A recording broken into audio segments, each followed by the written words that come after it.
Capítulo primero. A la luz de la palabra.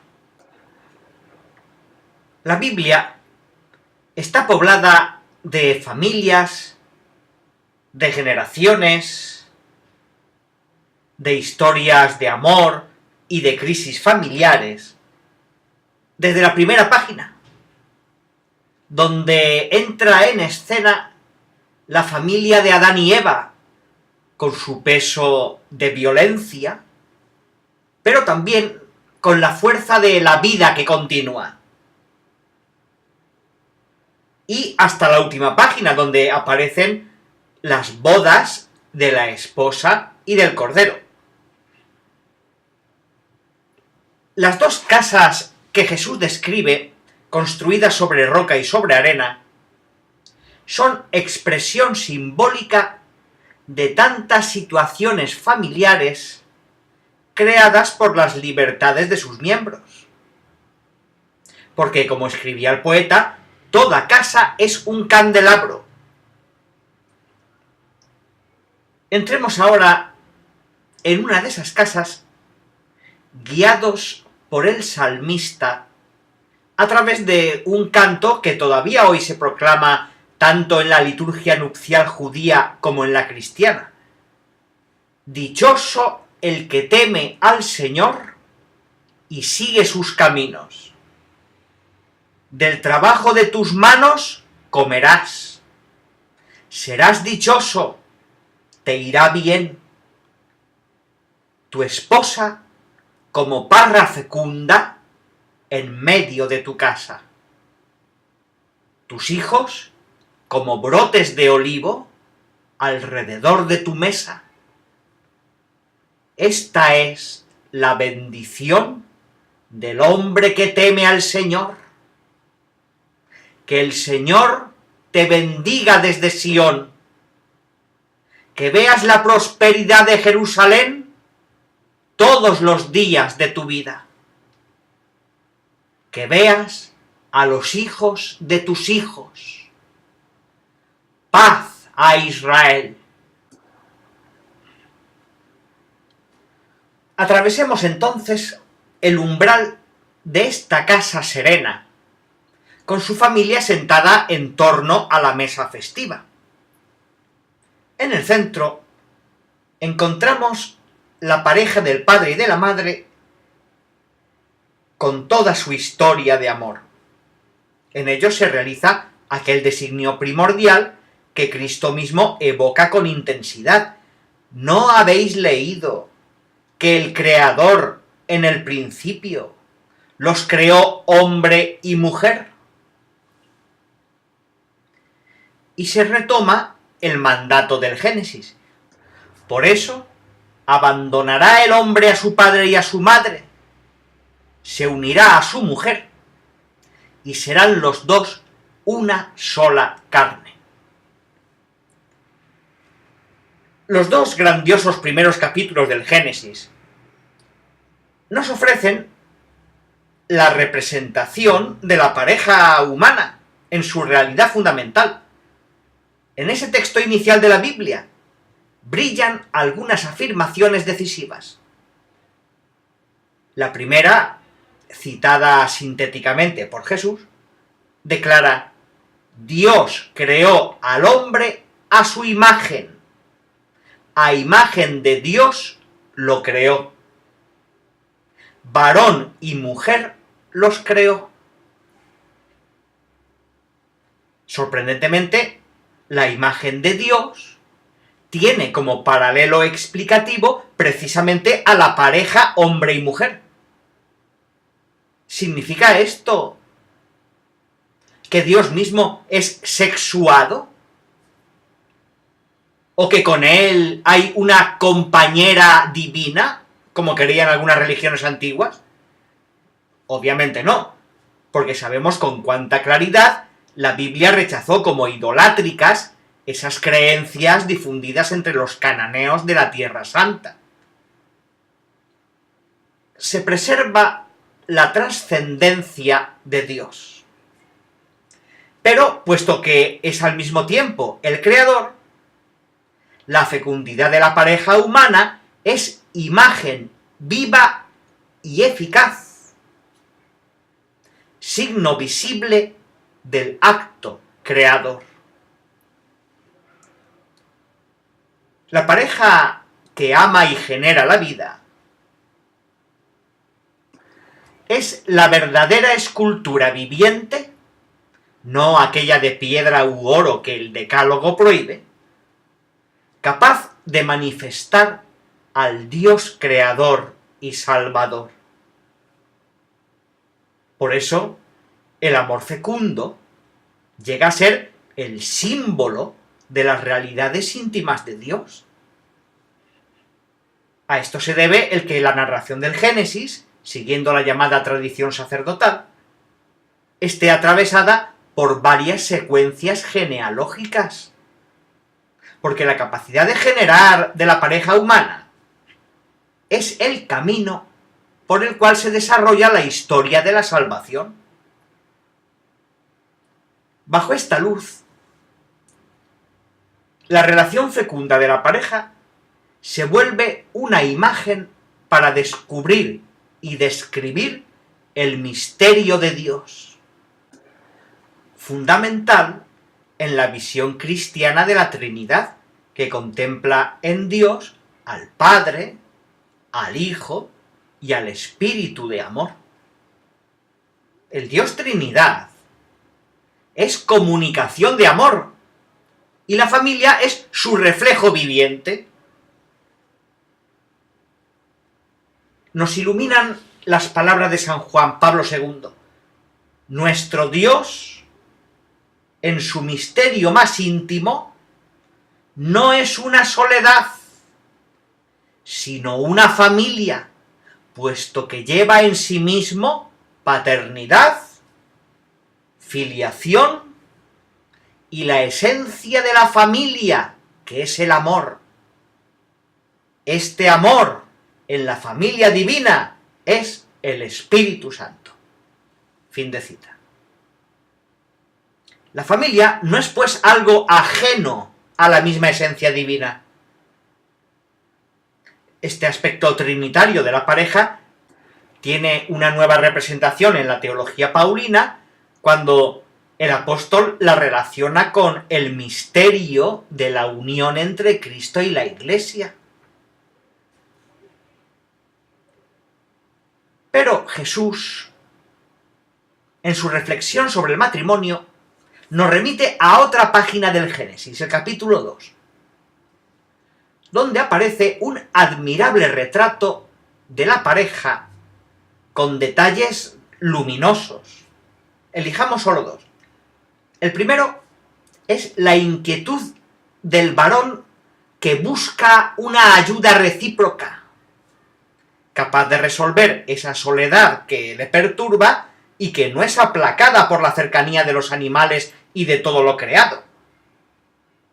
La expresión original hebrea nos remite a una relación directa, casi frontal, los ojos en los ojos, en un diálogo también tácito, porque en el amor los silencios suelen ser más elocuentes que las palabras.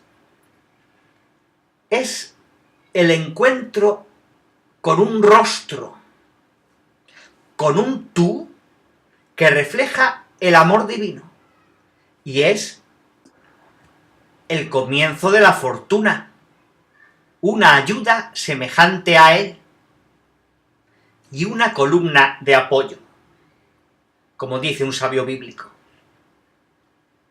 O bien, como exclamará la mujer del Cantar de los Cantares, en una estupenda profesión de amor y de donación en la reciprocidad: mi amado es mío y yo suya. Yo soy para mi amado y mi amado es para mí. De este encuentro, que sana la soledad, surgen la generación y la familia. Este es el segundo detalle que podemos destacar.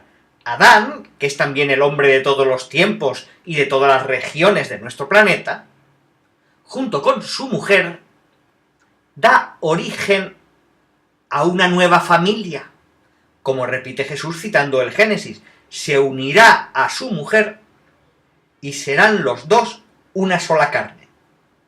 El verbo unirse en el original hebreo indica una estrecha sintonía, una adhesión física e interior, hasta el punto que se utiliza para describir la unión con Dios. Mi alma está unida a ti, canta el orante.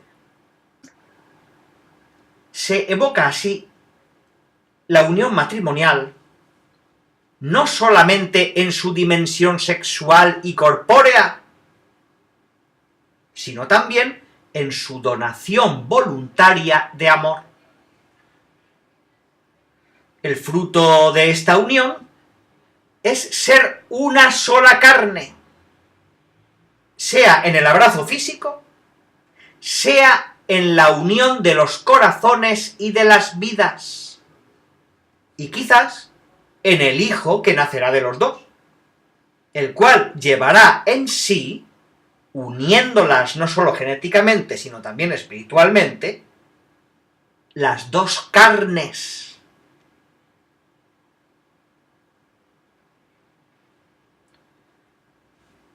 Tus hijos como brotes de olivo. Retomemos el canto del salmista. Allí aparecen, dentro de la casa donde el hombre y su esposa están sentados a la mesa, los hijos que los acompañan como brotes de olivo. Es decir, llenos de energía y de vitalidad. Si los padres son como los fundamentos de la casa, los hijos son como las piedras vivas de la familia. Es significativo que en el Antiguo Testamento la palabra que aparece más veces después de la divina Yahvé, el Señor, es hijo, ven.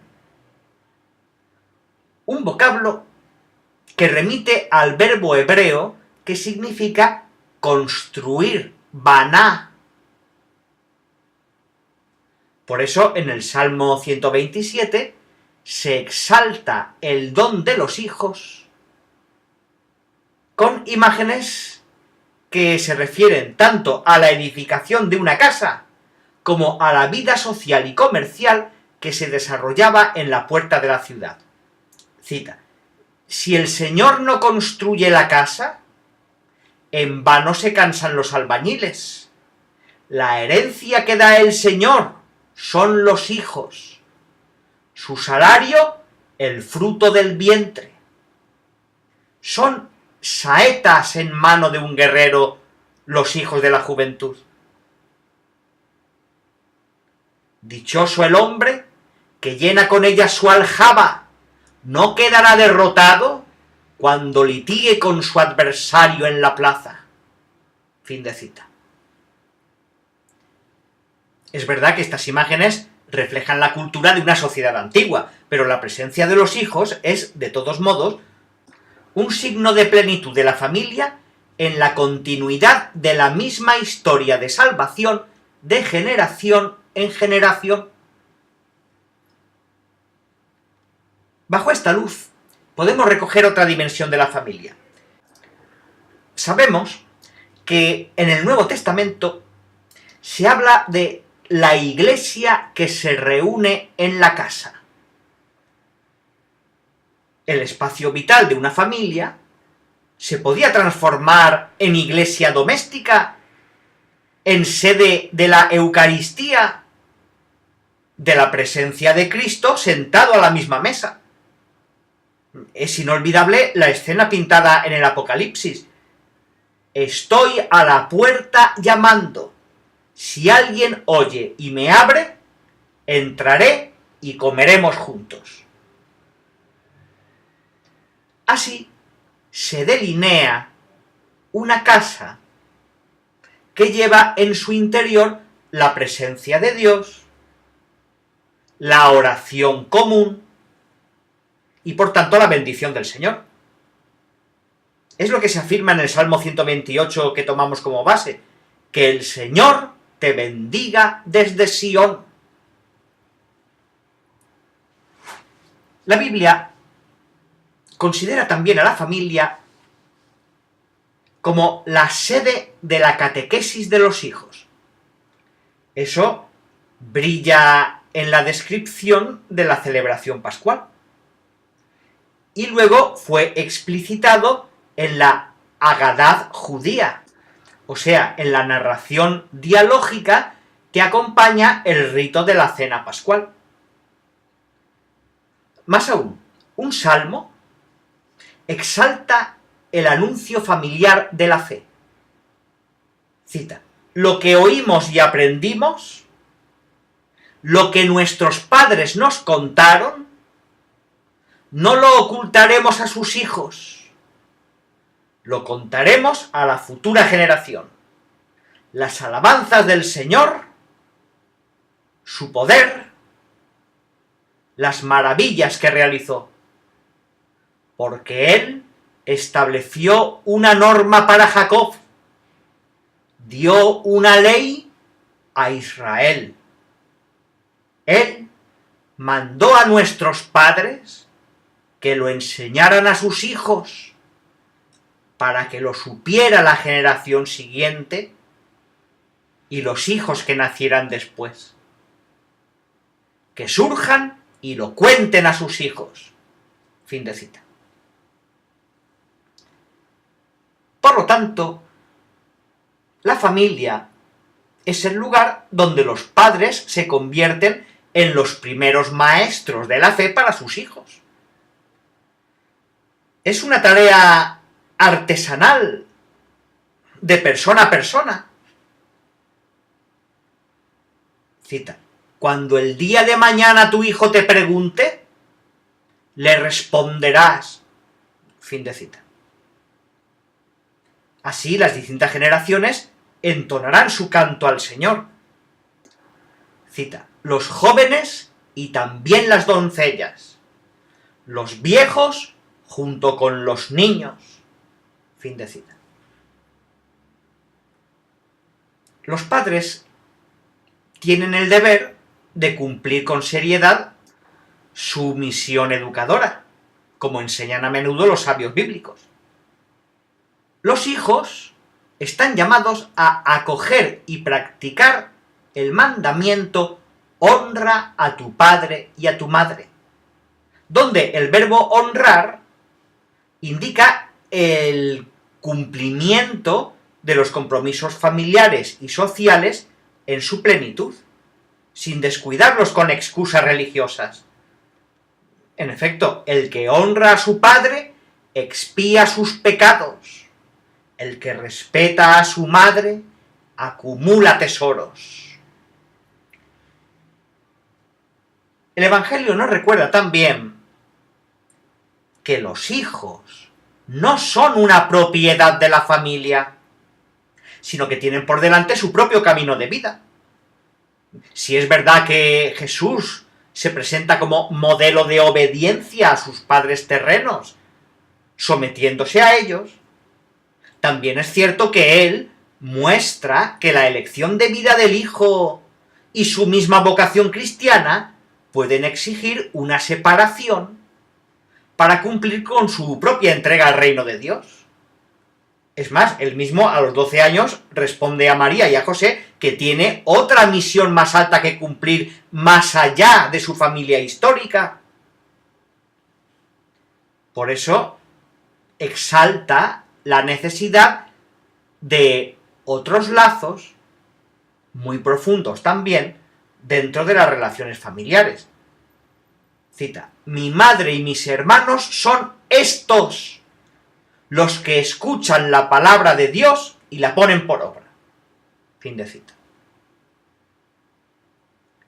Por otra parte, en la atención que él presta a los niños, considerados en la sociedad del antiguo Oriente Próximo como sujetos sin particulares derechos e incluso como objeto de posesión familiar, Jesús llega al punto de presentarlos a los adultos casi como maestros, por su confianza simple y espontánea ante los demás.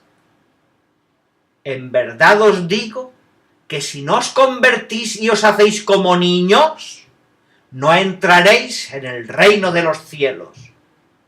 Por lo tanto, el que se haga pequeño como este niño, ese es el más grande en el reino de los cielos.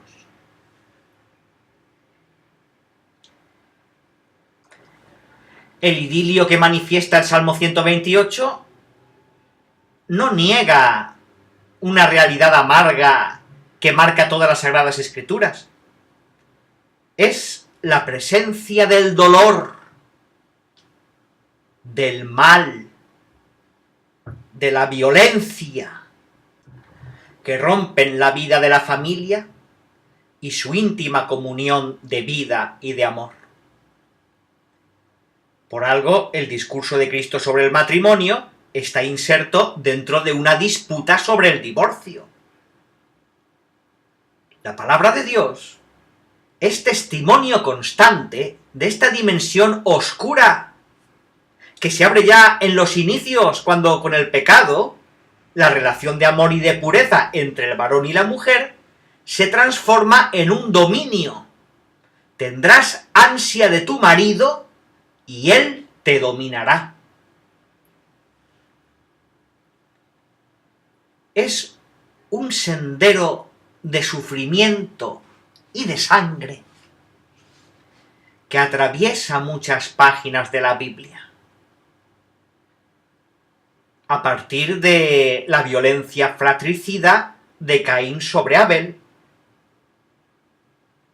y de los distintos litigios entre los hijos y entre las esposas de los patriarcas Abraham, Isaac y Jacob. Llegando luego a las tragedias que llenan de sangre a la familia de David, hasta las múltiples dificultades familiares que surcan la narración de Tobías, o la amarga confesión de Job abandonado. Ha alejado de mí a mis parientes. Mis conocidos me tienen por extraño. Hasta mi vida repugna a mi esposa. Doy asco a mis propios hermanos.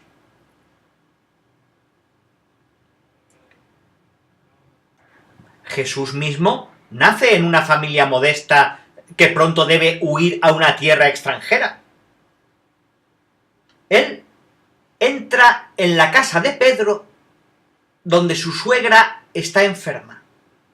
Se deja involucrar en el drama de la muerte en la casa de Jairo, o en el hogar de Lázaro. Escucha el grito desesperado de la viuda de Naín ante su hijo muerto. Atiende el clamor del padre del epiléptico en un pequeño pueblo del campo. Encuentra a publicanos como Mateo o Zaqueo en sus propias casas, y también a pecadoras como la mujer que irrumpe en la casa del fariseo. Conoce las ansias y las tensiones de las familias, incorporándolas en sus parábolas. Desde los hijos que dejan sus casas para intentar alguna aventura, hasta los hijos difíciles con comportamientos inexplicables, o víctimas de la violencia. Y se interesa incluso por las bodas que corren el riesgo de resultar bochornosas por la ausencia de vino o por la falta de asistencia de los invitados. Así como conoce la pesadilla por la pérdida de una moneda en una familia pobre.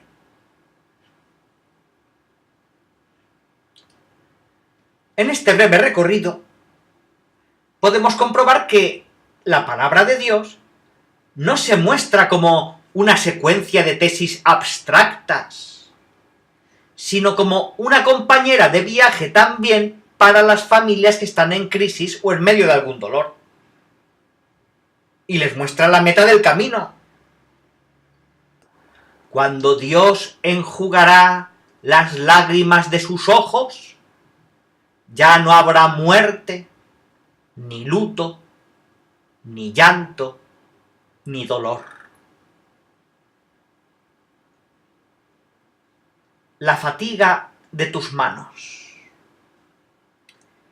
Al comienzo del Salmo 128, el Padre es presentado como un trabajador, quien con la obra de sus manos puede sostener el bienestar físico y la serenidad de su familia. Comerás del trabajo de tus manos, serás dichoso, te irá bien. Que el trabajo sea una parte fundamental de la dignidad de la vida humana se deduce de las primeras páginas de la Biblia, cuando se declara que Dios tomó al hombre y lo colocó en el jardín de Edén para que lo guardara y lo cultivara. Es la representación del trabajador que transforma la materia y aprovecha las energías de lo creado, dando luz al pan de vuestros sudores, además de cultivarse a sí mismo.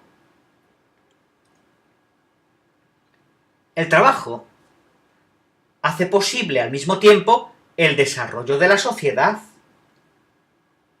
el sostenimiento de la familia y también su estabilidad y su fecundidad. Que veas la prosperidad de Jerusalén todos los días de tu vida. Que veas a los hijos de tus hijos.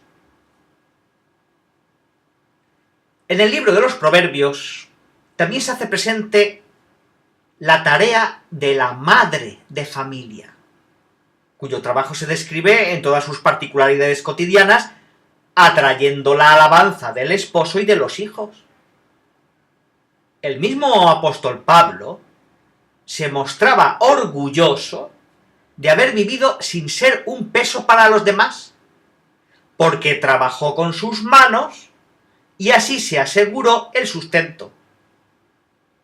Tan convencido estaba de la necesidad del trabajo que estableció una férrea norma para sus comunidades: si alguno no quiere trabajar, que no coma.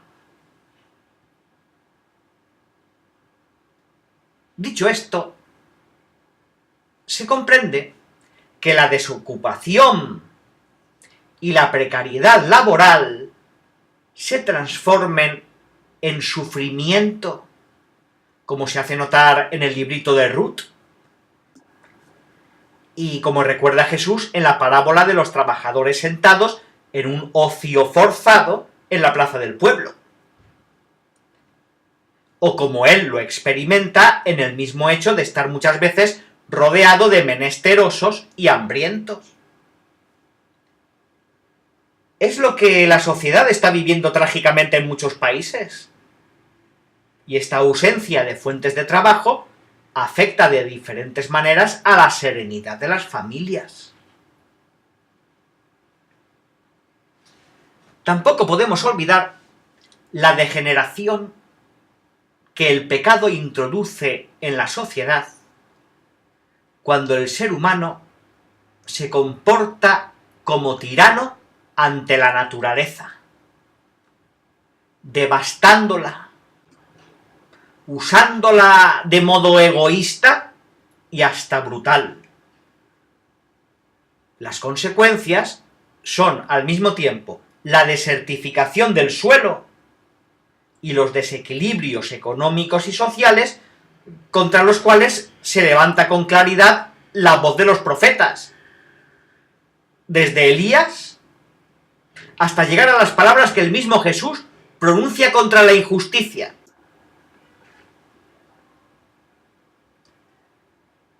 La ternura del abrazo.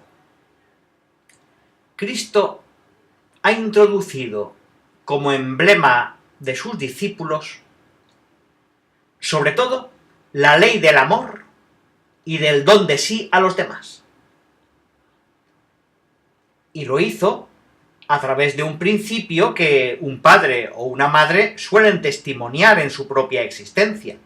Nadie tiene amor más grande que el que da la vida por sus amigos. Fruto del amor son también la misericordia y el perdón. En esta línea es muy emblemática la escena que muestra a una adúltera en la explanada del Templo de Jerusalén, rodeada de sus acusadores, y luego sola con Jesús, que no la condena y la invita a una vida más digna.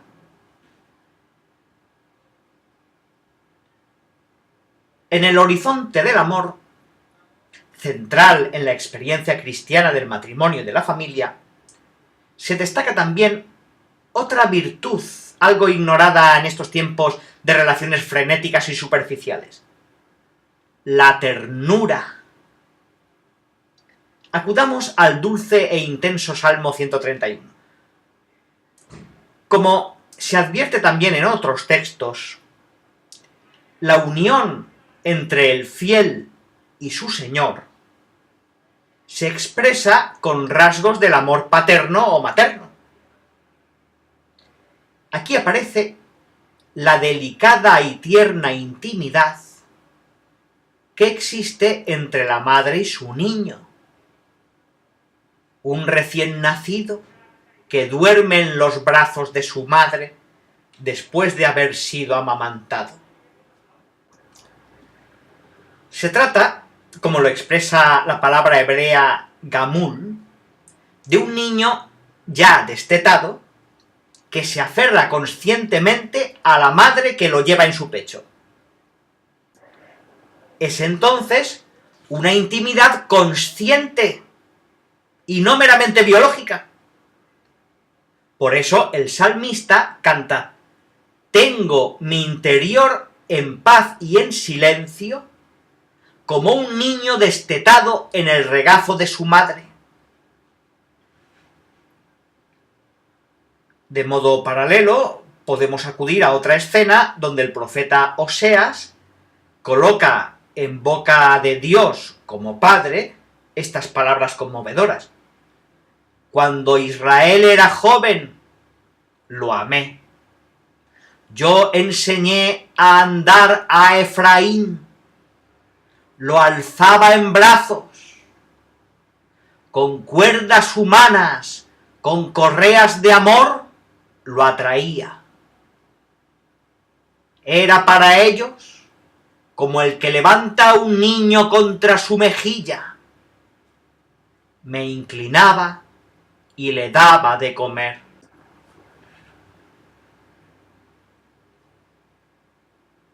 Con esta mirada hecha de fe y de amor, de gracia y de compromiso, de familia humana y de Trinidad divina, contemplamos la familia que la palabra de Dios confía en las manos del varón, de la mujer y de los hijos,